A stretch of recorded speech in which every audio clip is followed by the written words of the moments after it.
She almost thought that she had seen something that wasn't there. She looked closely, but she saw nothing. "Well, I'm going in the shower," she said. "What about the kiss?" Alexander asked. "Oh, Alexander, we're back to this thing so soon? I thought you would just accept the one in the car," she complained. "The one in the car is not even a kiss." "Should I tell you what a real kiss is?" Alexander asked, looking into her eyes deeply. She came back, walking slowly, hoping that if she walked slowly enough, he'd change his mind and tell her to go bathe. But he noticed. He had a smirk on his face. He was biding his time. He was a very patient man, and he was ready for his kiss. Nothing was going to stop him or change his mind from this kiss, not even her slow motion. She came closer to him, standing on tiptoe. He smiled as he saw her face inch closer to his. This was his opportunity. He grabbed her and carried her off the floor, kissing her very deeply. When he was done, he placed her back down. She could hardly stand by herself, so he held on to her and helped her to the bathroom. "I'm close," and closed the door after her. Alexander did a victory dance for his achievement of kissing her. He had not just kissed her, he had kissed her breath away. This was worth celebrating. She looked at her face in the mirror and saw that she was blushing. This was not an ordinary kiss. This was a demon kiss from a demon. "Alexander," she said to herself as she checked all the redness on her face and her neck. "This is a lesson I must learn. Never to kiss a demon in my life." She facepalmed herself and went to shower, trying to recite mantras that would enable her to have the strength not to kiss him again. When she was done, she came out. She had on her nightdress and looked ready to sleep. Alexander also went into the bathroom, did his own thing, and came out in his pajamas. "Ophelia, are you perhaps hungry?" he asked, waiting for her response. She nodded her head with her face glued to the TV. She had no plans to respond to him now that she knew she was unpredictable. She knew responding to him at this point would be very risky. What if she were to respond to him and instead beg him to kiss her again? That would be disastrous, she told herself. Finally, they went down to the dining room to have their dinner together. Dinner was already set on the table.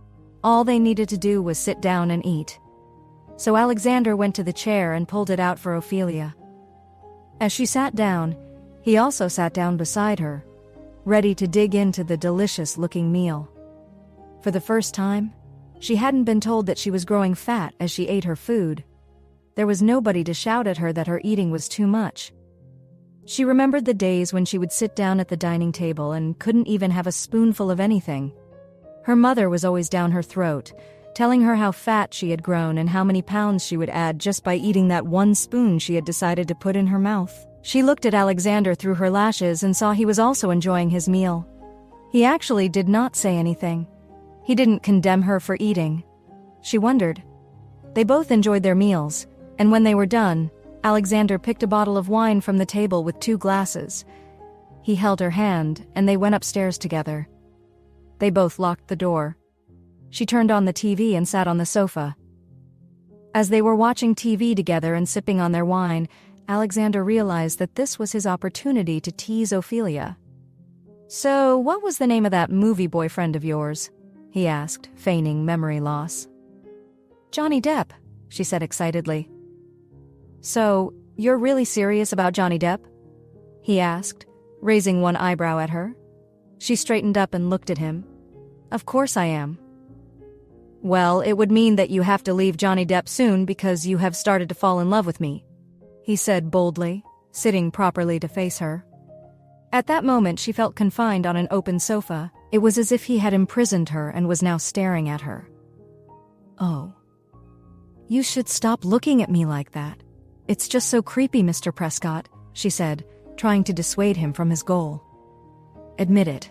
I make you feel uncomfortable," Alexander said, trying to push her. "Yes, you make me feel uncomfortable," she said, shouting it out loud so that he could understand it. But he understood it differently. "Does that mean it's very possible we'll get intimate soon?" He smiled. "What? Are you crazy? In fact, I'm going to bed," she said, getting off the sofa. "Is that an invitation?" I'm following you to bed, he said, laughing.